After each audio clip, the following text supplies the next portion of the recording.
Espace TV, le 22h.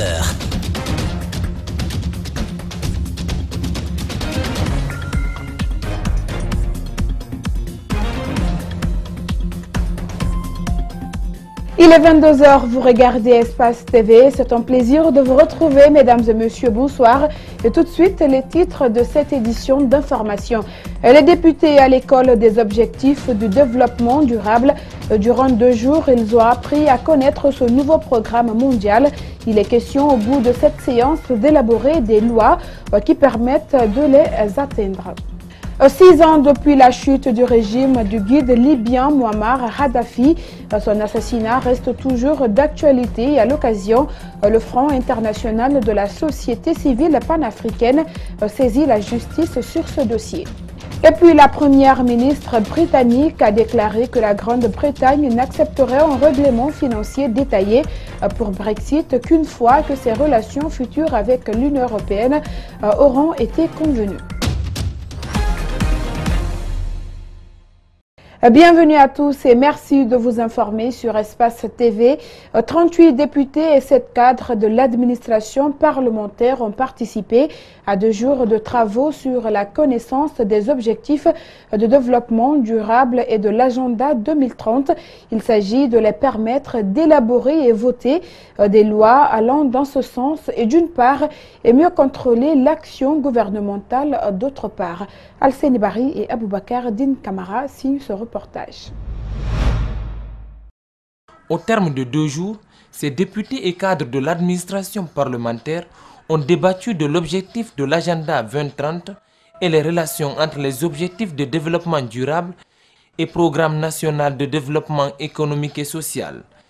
Ils ont aussi discuté du rôle et responsabilité des députés dans le processus de mise en œuvre de l'agenda 2030. Nous pensons que quand les députés sont formés et se sont appropriés de l'agenda, qu'il y a une très bonne transcription des activités et que toute activité ou tout programme de développement qui serait initié par le gouvernement guinéen pourra aboutir parce que les députés participent, ils contrôlent, ils évaluent et ils participent à la mise en œuvre de ces activités.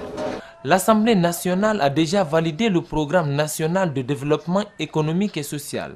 Mais un engagement ferme et une volonté politique sont nécessaires pour la mise en œuvre des ODD, d'où l'importance de cet atelier.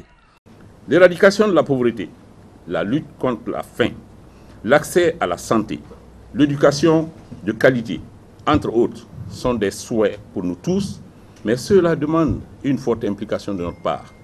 Nonobstant les difficultés économiques de notre pays, je reste quand même persuadé que ce séminaire est tombé à pic pour nous, les représentants nationaux du peuple. Certains parlementaires ont émis le souhait de soumettre le sujet à l'Assemblée nationale pour en débattre avec le reste des élus. Le plan d'urgence de la sécurité routière lancé récemment par le ministère de la Sécurité et de la Protection civile est mal compris par certains citoyens.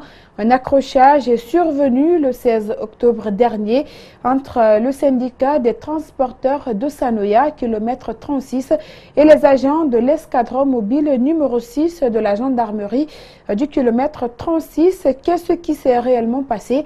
Mariam Fodé Camara s'est rendue sur les lieux et suivait son reportage.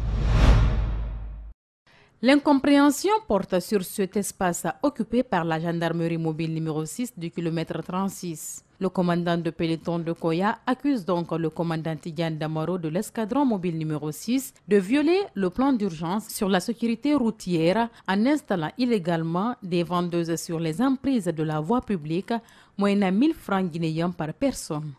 Derrière la route qui fait face à le cinéma de kilomètre 36, il y a un espace vide que les femmes vendeuses aussi avaient occupé. Mais ce que j'ai compris, c'est que c'est une question d'intérêt qui est au kilomètre 36. Moi qui m'a fait fâcher. Les femmes vendeuses qui étaient là-bas, ils commencent à réclamer qu'ils ont donné l'argent à Damaro. Il faut que Damaro retourne leur argent, que sinon ils ne quittent pas là-bas. Le commandant Damaro, qui dit n'avoir pas été autorisé à réagir dans la presse, a indiqué hors micro n'être mêlé à rien. Il précise que l'endroit lui a été octroyé par une société chinoise pour le passage des véhicules de la gendarmerie. Rencontrées dans le marché, les femmes victimes du déguerpissement demandent l'accusation faite par le commandant Dabo et accusent à leur tour le syndicat des transporteurs. Dire que Damaro prend de l'argent avec nous les femmes, c'est pas vrai, c'est faux. Il est très difficile de le voir ici.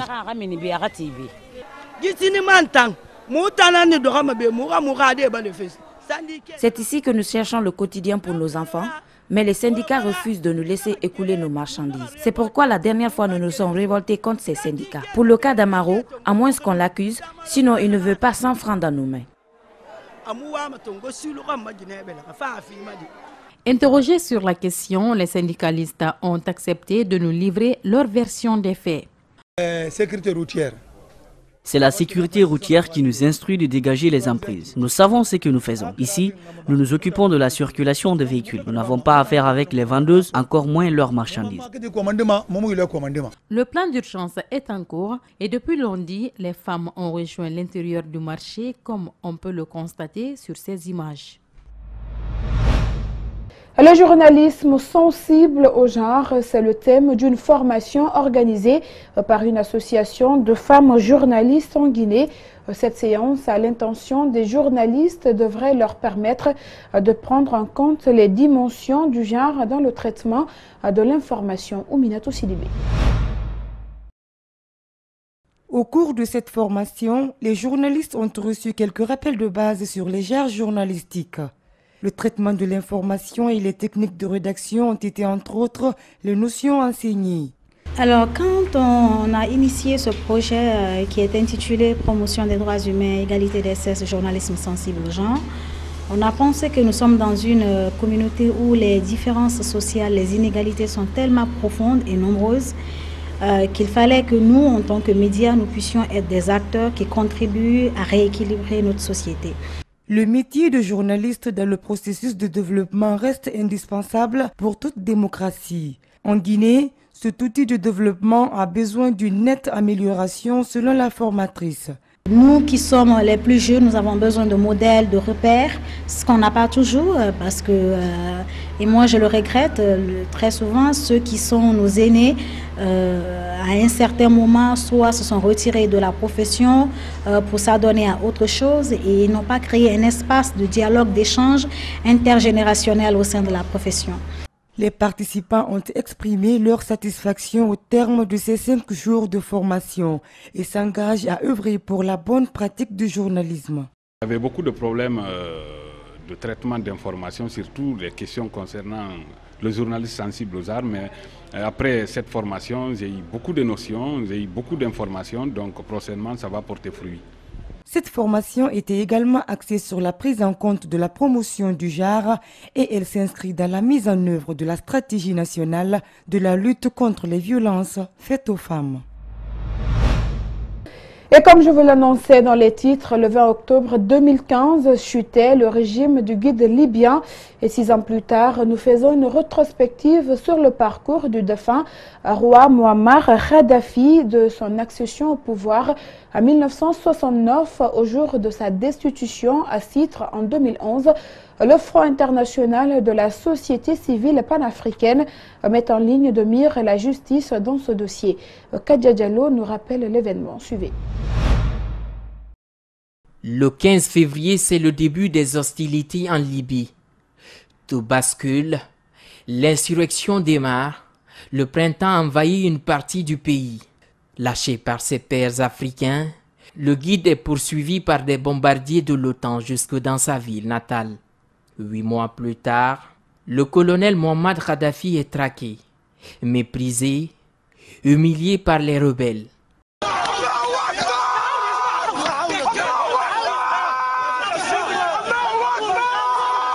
C'est la chute du régime.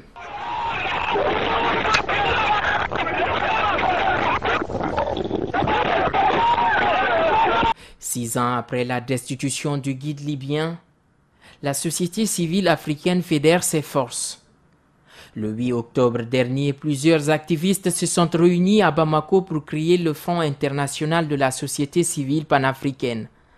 dont le but est tout d'abord de porter plainte contre l'ancien président français pour avoir déployé les forces de l'OTAN sur le sol libyen. Mouammar Kadhafi accède au pouvoir en 1969 à l'âge de 27 ans. Il venait de renverser le roi Idriss Ier. Charisme impressionnant, le patriotisme au cœur de la lutte, considéré comme un des fils démunis du pays. Cette révolution prouve que notre peuple n'est pas idiot. Le jeune officier lance un vaste programme de développement qui, dans le temps, s'opère avec aisance de ses compatriotes.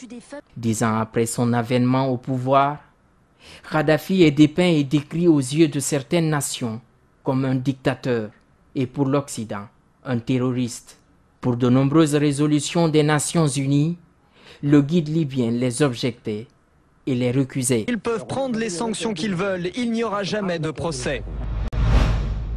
La promotion de l'entrepreneuriat jeune est au cœur de la 6e édition de la Confédération générale des entreprises de Côte d'Ivoire. La Guinée a pris part à cette rencontre économique qui s'est tenue à Abidjan en fin septembre. Cette rencontre est entièrement destinée à la promotion de l'entrepreneuriat jeune. Devenir un champion national, c'est autour de ce thème que les discussions ont porté avec comme pays invité d'honneur la Guinée à travers son patronat. Idrissa Barry. C'est le Premier ministre ivoirien qui a présidé l'ouverture des travaux de cette 6e édition de la CGC Academy. Amadou Gon Coulibaly, faisant référence au thème de cette édition, a précisé que l'émergence des champions contribuera à créer de la richesse et à développer l'économie de son pays. Pour cette édition, la Confédération générale des entreprises de la Côte d'Ivoire a choisi comme thème « Devenir un champion national ». Il nous a semblé important de permettre à nos amis guinéens également d'avoir l'opportunité de connaître la Côte d'Ivoire, l'économie de la Côte d'Ivoire et de poursuivre les contacts déjà engagés en Guinée. Voilà la première raison. La deuxième est qu'au cours de cette mission en Guinée, les échanges que nous avons eus avec nos homologues guinéens nous a permis de voir que cette problématique de champions nationaux était partagée par les deux pays. Et donc nous avons trouvé opportun de les associer à cette réflexion, à cette démarche.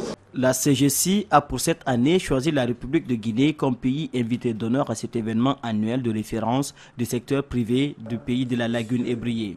C'est pour cela, outre le ministre de l'Industrie, des PME et de la promotion du secteur privé, les opérateurs économiques du secteur privé guinéen se sont fortement mobilisés à Abidjan pour trouver des opportunités d'affaires avec le secteur privé ivoirien.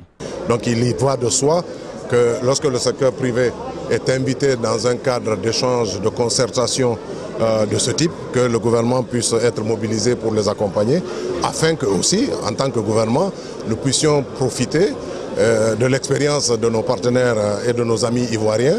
Durant 3 jours, différentes thématiques vont être abordées par les panélistes. Le secteur privé guinéen espère davantage renforcer sa coopération avec le secteur privé ivoirien. Nous avons eu des discussions avec nos collègues et nous sommes rassurés et confiants que dans les mois à venir, nous parviendrons à avoir cet interlocuteur unique au niveau du secteur privé guinéen, Inch'Allah. C'est à la faveur d'un forum économique Guinée-Côte d'Ivoire tenu à Conakry en juillet dernier que la CGC a décidé d'inviter le patronat guinéen à cette 6e édition afin de renforcer davantage leur coopération et des partenariats stratégiques. À la nouvelle direction de la Caisse nationale de prévoyance sociale des agents de l'État a fait une visite de terrain ce jeudi dans les différentes communes de la capitale.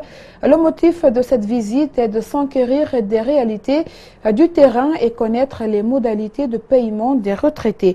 Mohamed Valek Touré et Ibrahim Assouma.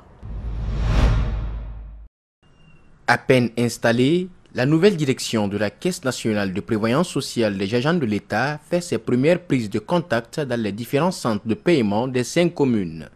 L'objectif est de s'enquérir des réalités du terrain et proposer des mesures correctives à la situation des pensionnés. Chaque année, nous pouvons faire des vérifications pour voir si les retraités que nous payons vivent réellement. Si ce n'est pas le cas, nous faisons la réversion. Donc, il n'est pas question de faire souffrir les retraités, il n'est plus question de faire déplacer des vieilles personnes qui ne peuvent même plus marcher. Créée le 5 octobre dernier, Cette direction veut prendre des dispositions allant dans le sens de l'amélioration des conditions de vie des personnes de troisième âge. La question qui touche les retraités est sensible. Certains venus depuis le matin sont obligés d'attendre. Avec une seule cabine de paiement pour tous ces retraités, des mesures à apporter sont nombreuses. Je suis en train de régulariser mes dossiers. Ils ont demandé des dossiers à faire? Oui, ils nous ont donné des fiches à remplir. Et pour remplir ces fiches, il faut avoir certains dossiers. Il y a des papiers dont ils ne disposent même pas et je ne sais pas comment on va faire. Le directeur national de la Caisse nationale de prévoyance sociale entend imprimer une nouvelle dynamique dans la gestion de cette structure après des échanges avec ses retraités. Des commodités sont constatées de visu et des besoins sont recensés. Il faut trouver des tentes par-ci, il faut trouver des bancs par-là, il faut trouver des... Comment dirais-je? C'est des personnes du troisième âge. Les gens ont besoin de se soulager par endroits. Donc il faut trouver des latrines pour, n'est-ce pas, faire face à certains besoins inhérents à l'âge.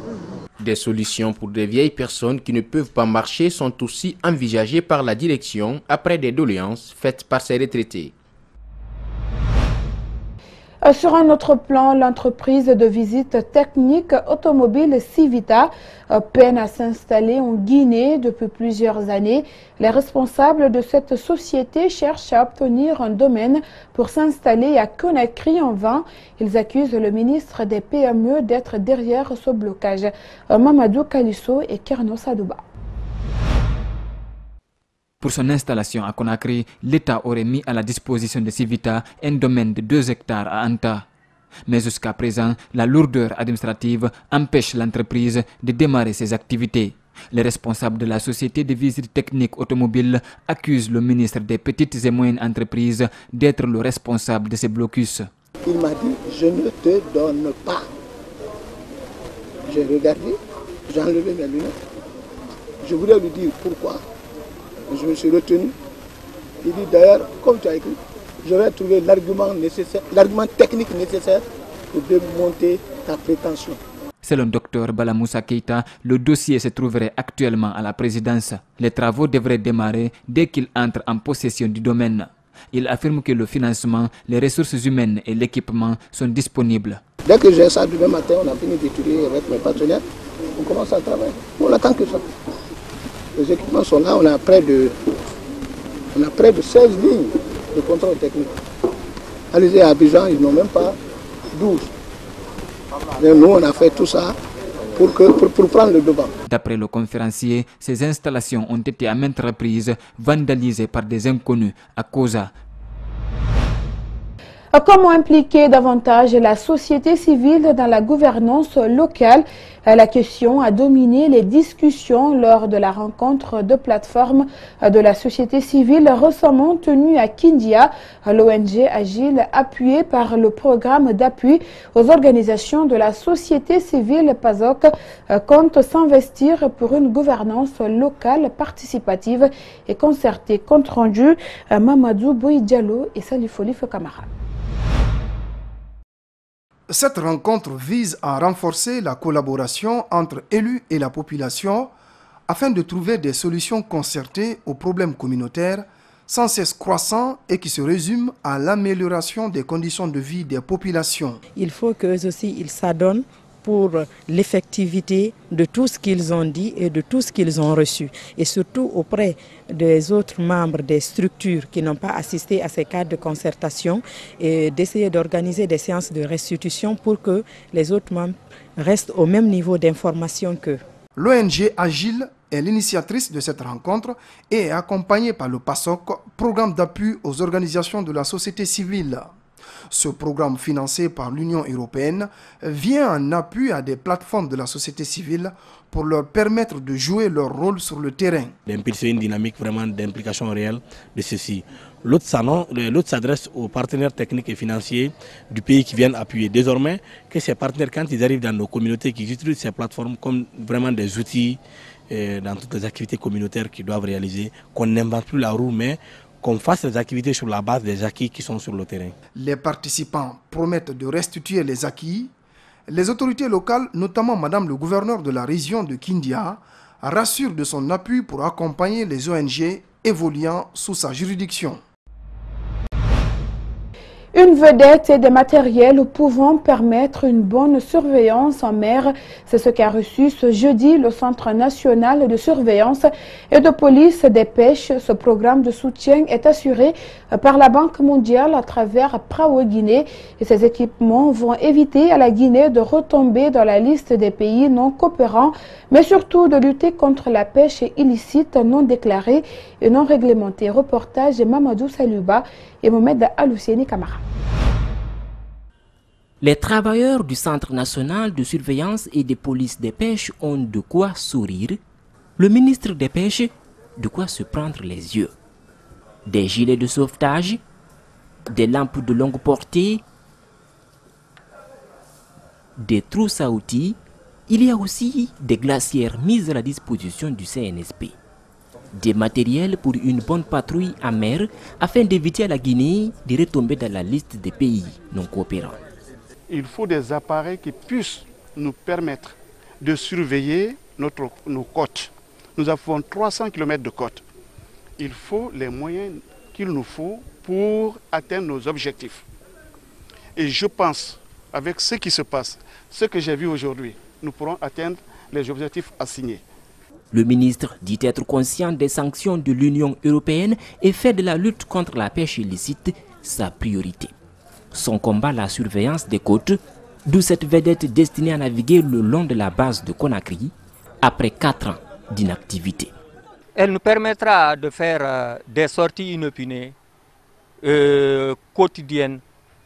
Cela renforcera nos capacités de surveillance. Le CNSP est resté longtemps en manque d'équipement. La Banque mondiale, à travers le projet PRAO Guinée, a presque tout mis sur place et bien de choses sont prévues. Il y a des programmes planifiés pour le renforcement de capacités de personnel du CNSP. Notamment, on mise sur la relève. Et là, le projet PRAO va tout faire pour la formation des jeunes afin que la relève soit assurée au niveau de la surveillance. Eux qui n'avaient même pas de torches, qui étaient reprochés de ne pas faire des enquêtes, peuvent désormais faire des surveillances quotidiennes avec des gilets de sauvetage adaptés au milieu marin.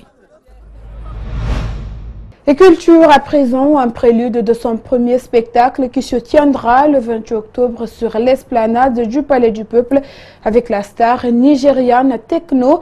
La structure Ralili a tenu une conférence de presse ce vendredi, annoncé les couleurs de l'événement face aux différents médias.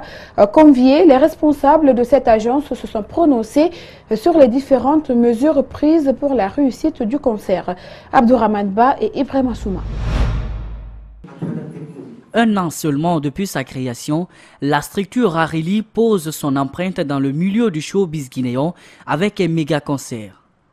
Pour cette première apparition, c'est la star nigériane Tekno qu'elle a choisie pour répondre aux attentes des fans de la musique urbaine de Guinée. Nous sommes à quelques jours de l'arrivée de Tekno en Guinée, donc on est en train de tout déployer pour que ce soit un concert réussi en termes de sonorisation, en termes de sécurité et pour le plaisir de la jeunesse guinéenne.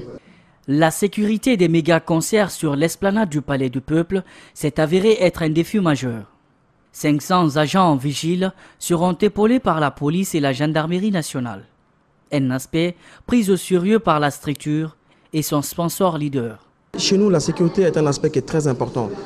Déjà en amont, on a tenu des réunions avec l'organisateur à plusieurs reprises pour pouvoir éviter qu'il y ait des problèmes. On ne prend pas le risque. Pour nous, c'est important la sécurité des personnes qui viennent, c'est important la sécurité du matériel qui est sur place. La plupart des grands événements, les ingénieurs sont déplacés de l'étranger. Pour ce concert, la structure a choisi de faire confiance à des techniciens locaux. On a choisi une entreprise locale réputée qui est entourée de jeunes qui ont plus de 10 ans d'expérience. Donc on a choisi de leur faire confiance, de faire confiance à des locaux. Donc ils nous ont rassuré que côté lumière, côté sonorisation, tout sera mis en place pour que ce soit un concert de taille. Après ce concert de techno qui va se tenir le 28 octobre sur l'esplanade du Palais du Peuple, Rarili ambitionne plusieurs projets événementiels. Les citoyens en observateur ne se font pas raconter la crise qui est au sein de la Fédération guinéenne de football.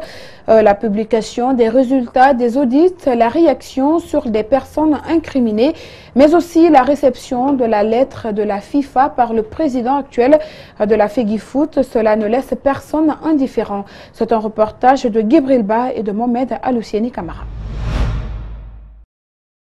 La FEGIFOOT, c'est le sujet qui défraie la chronique dans la cité. Les audits menés selon l'équipe dirigeante sont presque sur toutes les lèvres. Quelques citoyens assistent à un bras de fer engagé entre l'ancien et le nouveau président de la fédération, une situation qu'il déplore pour le football guinéen. Du point de vue audit, il est normal. Après toute une gestion, il faut que les faits soient établis et voir qu'est-ce qui a marché, qu'est-ce qui n'a pas marché. Mais je ne souhaiterais pas à ce que ça se passe de la sorte. C'est quelque chose de très malheureux. C'est pas du tout encourageant, surtout que moi je suis guinéen et que je rencontre des situations pareilles dans mon pays. Le rapport d'audit de la Fédération guinéenne de football existe-t-il vraiment? S'interrogeait la principale personne accusée. Antonio Soare affiche-t-il une volonté de rendre la gestion de l'institution efficace? Tant d'interrogations qui ne restent pas sans commentaire aux yeux de nos interlocuteurs. C'est bien de faire les détails, mais sans parti pris. Là, je ne suis pas d'accord. Ces citoyens guinéens, mais aussi amateurs du football, ne manquent pas de propositions pour un sport qui souffre d'un déficit d'infrastructures à tous les niveaux. Nous avons beaucoup à faire pour le sport. Regardez les enfants, ils n'ont même pas où jouer. Il faut aménager ces terrains-là. Nous avons trop à faire que de faire des tiraillements entre eux. Si on est unis et qu'on aime notre pays, tous les mauvais grains, on peut les exclure, on peut les enlever. Le feuilleton entre Antonio et Salifou Sipervé est loin de se terminer. Chacun semble chercher à déstabiliser l'autre par tous les moyens.